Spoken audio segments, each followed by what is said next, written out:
going to be reading a super classic creepypasta in a whisper. The Russian Sleep Experiment. The Russian Sleep Experiment. If you hear my dog snoring in the background, that is what that is. I have a 4-pound chihuahua that snores like a 500-pound man. No lie. The Russian Sleep Experiment, written by unknown or lost in time. Russian researchers in the late 1940s kept five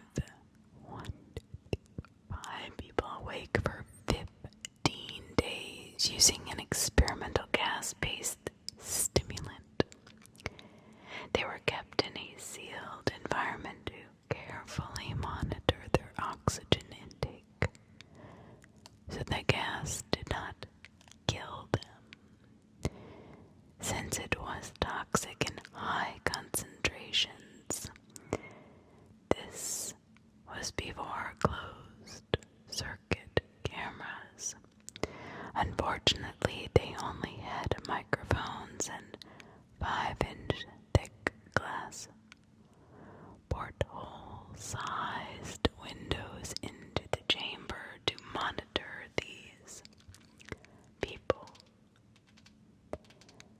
they were experimenting on.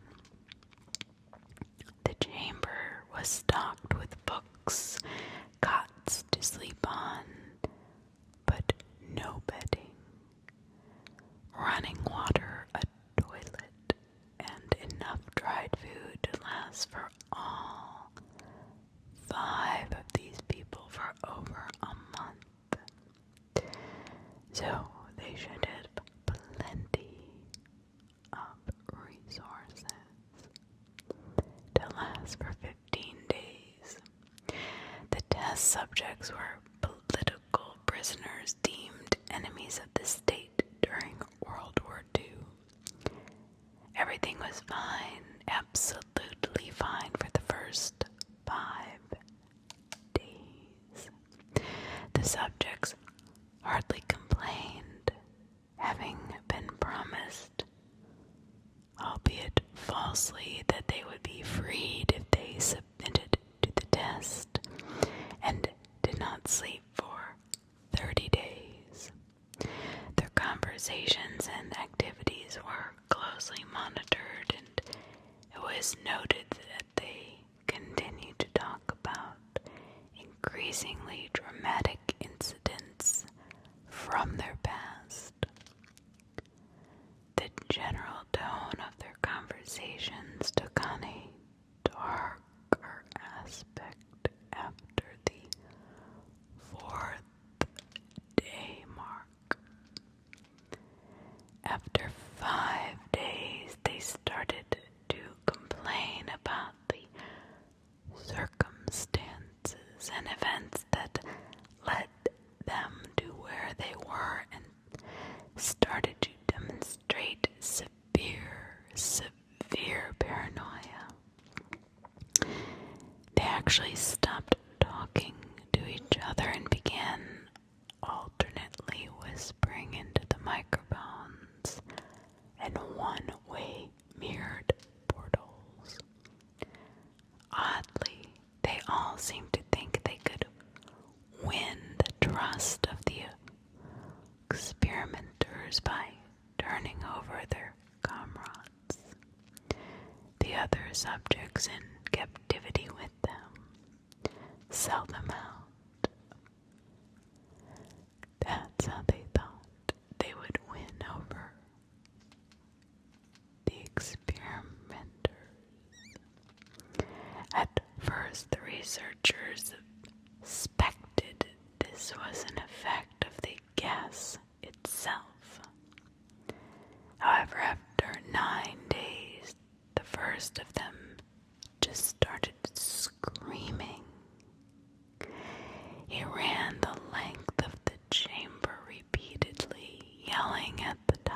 songs for three hours straight, at which point he continued attempting to scream, but was only able to produce occasional squeaking noises.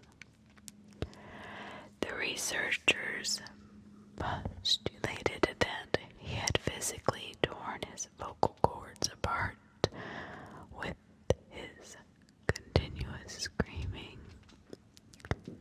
But the most surprising thing about this behavior was how the other captives reacted to it, or rather didn't react to it. They continued whispering into the microphones until the second of the captives started to scream.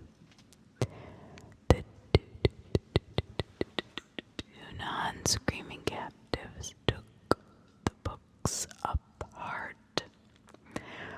ripping them page after page, smearing them with their own feces. Then they would paste them calmly over the glass portals. Then the screaming promptly stopped, but so did the whispering into the microphones. 3 more days passed. The researchers checked the microphones hourly to make sure they were working, since they thought it impossible that no sound could be occurring with 5 people inside together. The oxygen consumption in the chamber indicated that all 5 individuals must still be alive. In fact, it was the amount of oxygen 5 people would consume at a very heavy level of strenuous exercise.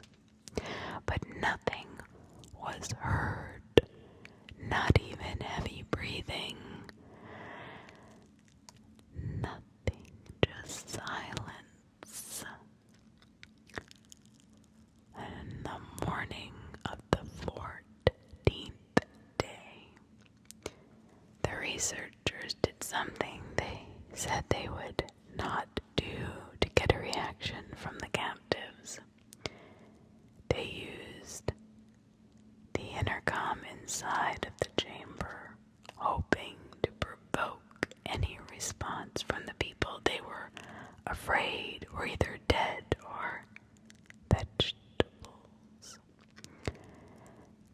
They announced, "We are opening the chamber to test the microphones.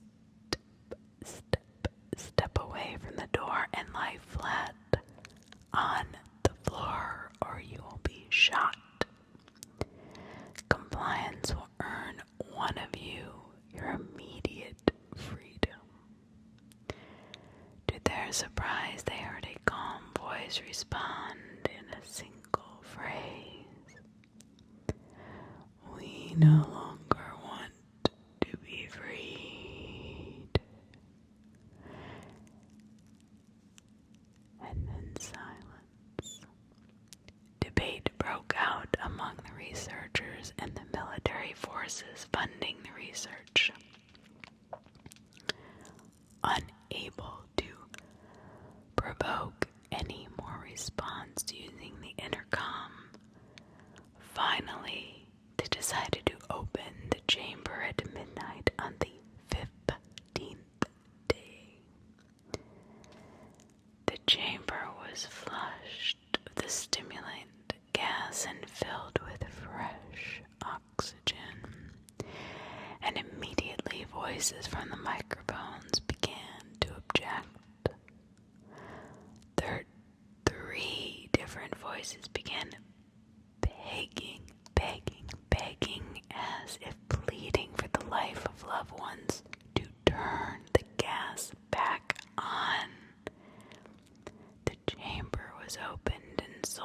soldiers were sent in to retrieve all the test subjects. They began to scream louder than they ever did before, and so did the soldiers when they saw what was inside. 4 of the 5 subjects were still alive, although no one could rightly call the state that any of them were in life. The food rations past day 5 had not been so much as touched. There were chunks of meat from the dead test subjects' thighs and chests stuffed into the drain, the center of the chamber, blocking it and allowing 4 inches of water to accumulate on the floor. Precisely how much of the water on the floor was actually blood was never able to be determined. All 4 surviving test subjects also had large portions of muscle and skin ripped away from their bodies. The destruction of flesh and exposed bone on their fingertips indicated that the wounds were inflicted by their own hands, not with teeth, as the researchers initially suspected. Closer examination of the position and angles of the wounds indicated that most, if not all, of the subjects had inflicted these wounds upon themselves. Disturbing, to say the least. The abdominal organs below the rib cage of all 4 live test subjects had been removed. The heart, lungs, and diaphragm remained in place. The skin and most of the muscles attached to the ribs had been ripped off, exposing the lungs through the rib cage. All the blood vessels and organs remained intact, however, had been taken out and laid on the floor, fanning out around the eviscerated but still living bodies of the subjects. The digestive tract of all 4 could be seen working, digesting food. Quickly, it became apparent that what they were digesting was their own flesh that they had ripped off and eaten over the course of days.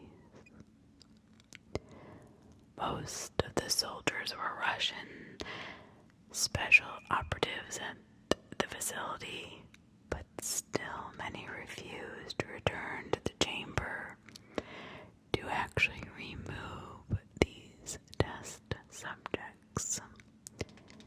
The subjects themselves continued to scream, begging to be left in the chamber and begging, demanding the gas be turned back on.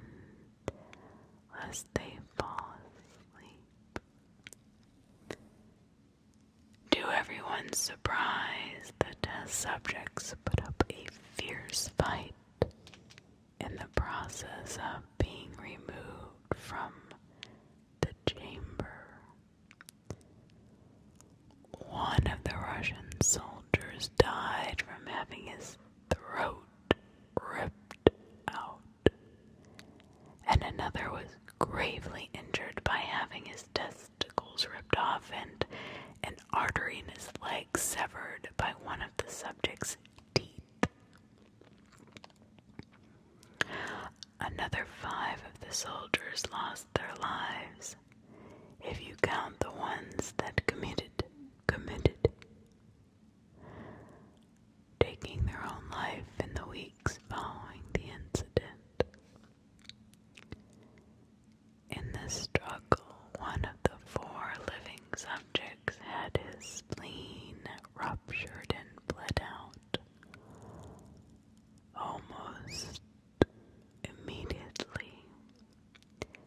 The medical researchers attempted to sedate him, but this proved impossible. He was injected with more than 10 times the human dose of a morphine derivative and still fought like a cornered wild animal, breaking the ribs and arms of one doctor.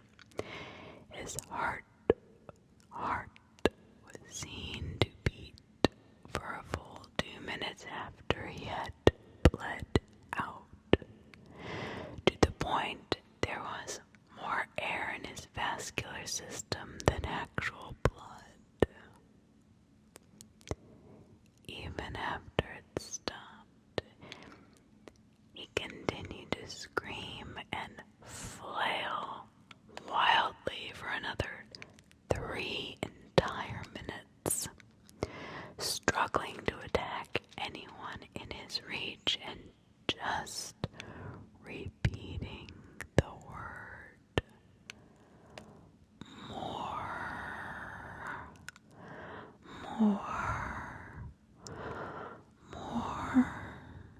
over and over, weaker and weaker, until he finally fell silent. The surviving 3 test subjects were heavily restrained and moved to a medical facility. The 2 with intact vocal cords continuously begging for the gas, demanding to be kept awake.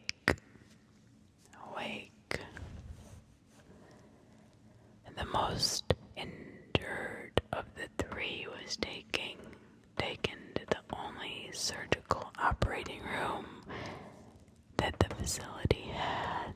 In the process of preparing the subject to have his organs placed back into his body, it was found that he was effectively immune to the sedative they had given him to prepare him for surgery.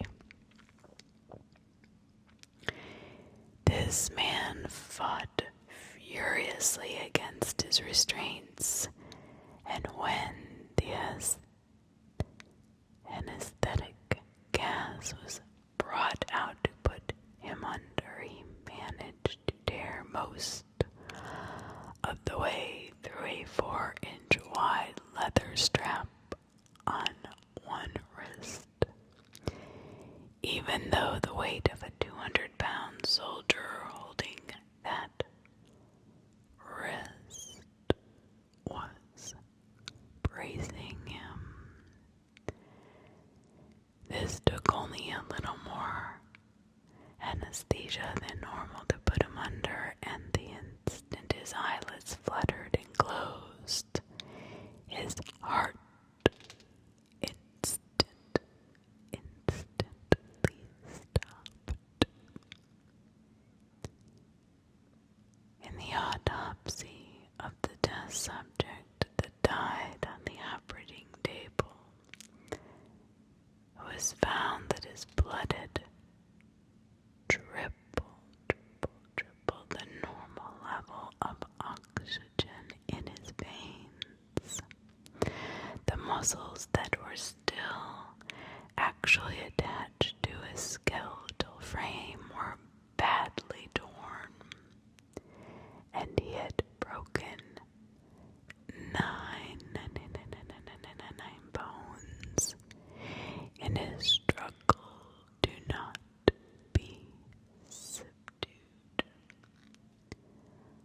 Most of them were from the force his own muscles had exerted on them. The second survivor had been the first of the group of 5 to originally start screaming.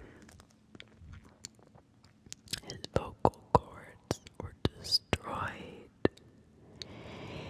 He was unable to beg or object to any kind of anesthesia or surgery, and he only reacted by shaking his head violently in disapproval when the anesthetic gas was brought close to him.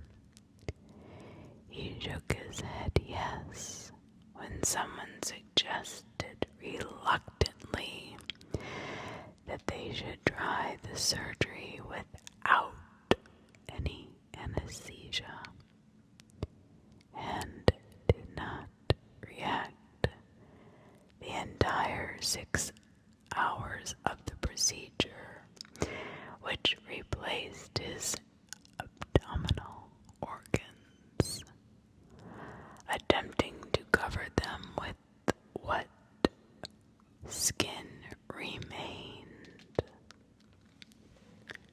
The surgeon presiding stated repeatedly that it should not be medically possible for this patient to still be alive.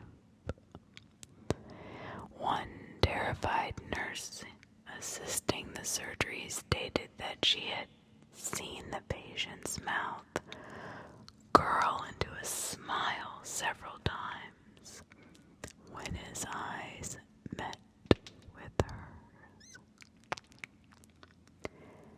When the surgery ended, the subject looked straight at the surgeon and began to wheeze loudly, attempting to talk while struggling. Assuming this must be something of drastic importance, the surgeon had a pen and pad fetched so the patient could write his message. The message was simple. It read, "Keep cutting." The other 2 test subjects were given the same surgery, both without anesthesia as well, although they had to be injected with a paralytic for the duration of the operation. The surgeon found it impossible to perform the operation while the patients laughed hysterically through the entire procedure.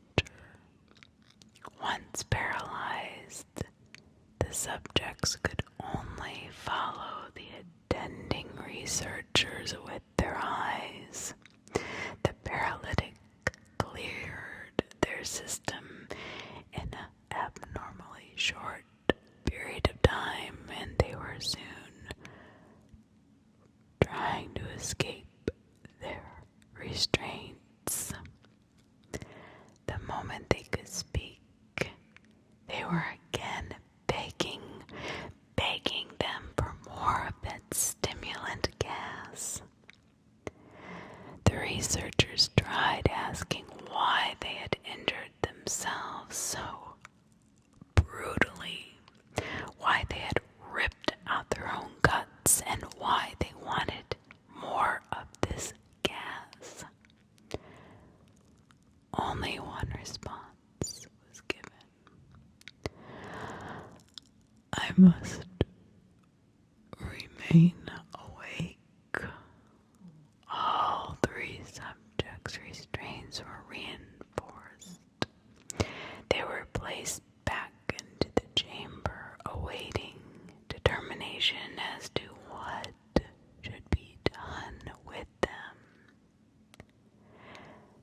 researchers facing the wrath of their military benefactors for having failed the stated goals of their project, considered euthanizing their surviving subjects. The commanding officer, an ex-KGB, instead saw potential and wanted to see what would happen if they were put back on the gas as they so emphatically requested. The researchers strongly objected, but unfortunately they were overruled.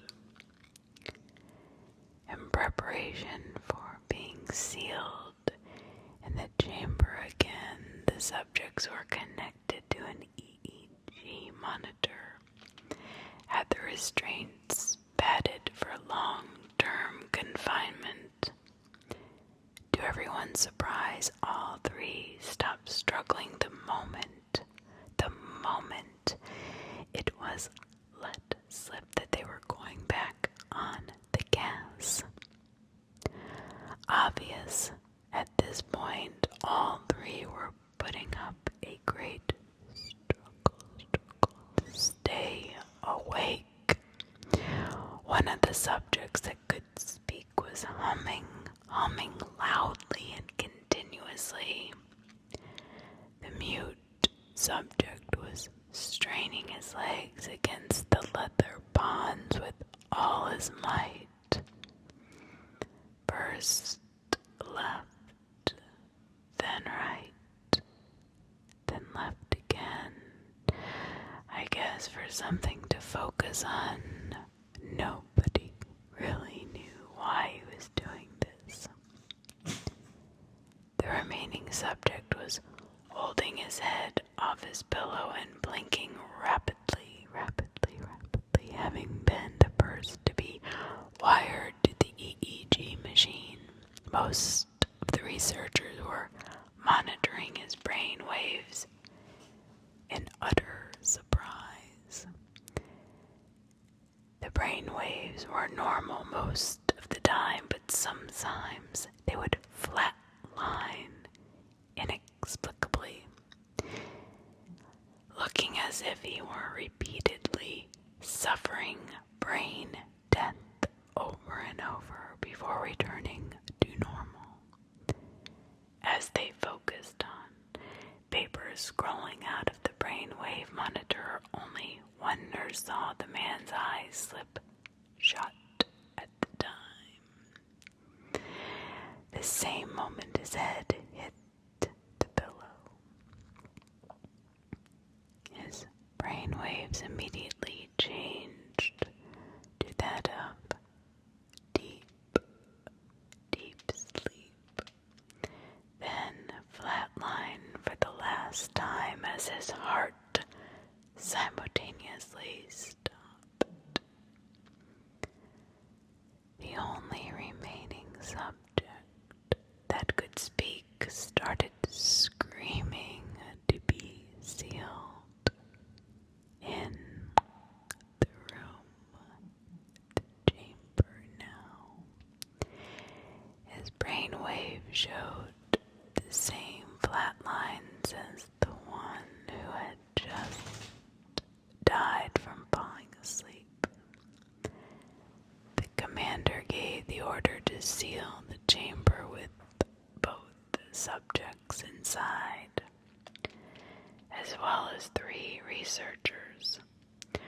One of the named 3 immediately drew his gun and shot the commander point blank between the eyes, then turned the gun on the mute subject and blew his brains out as well.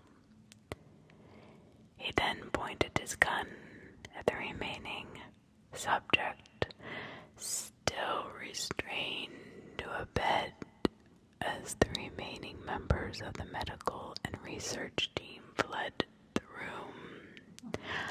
"I won't be locked in here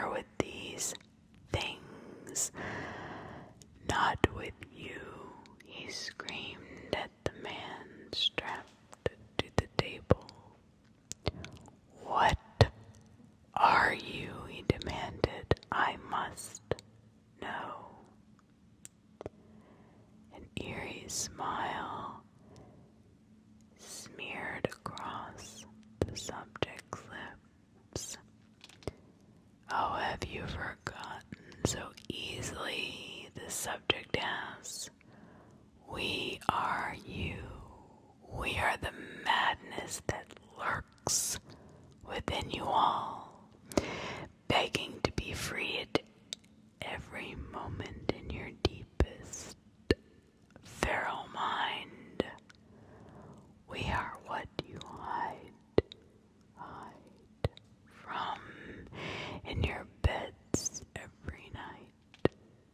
We are what you sedate into silence and paralysis when you go to the nocturnal haven where we cannot tread. The researcher paused, then aimed his gun at the subject's heart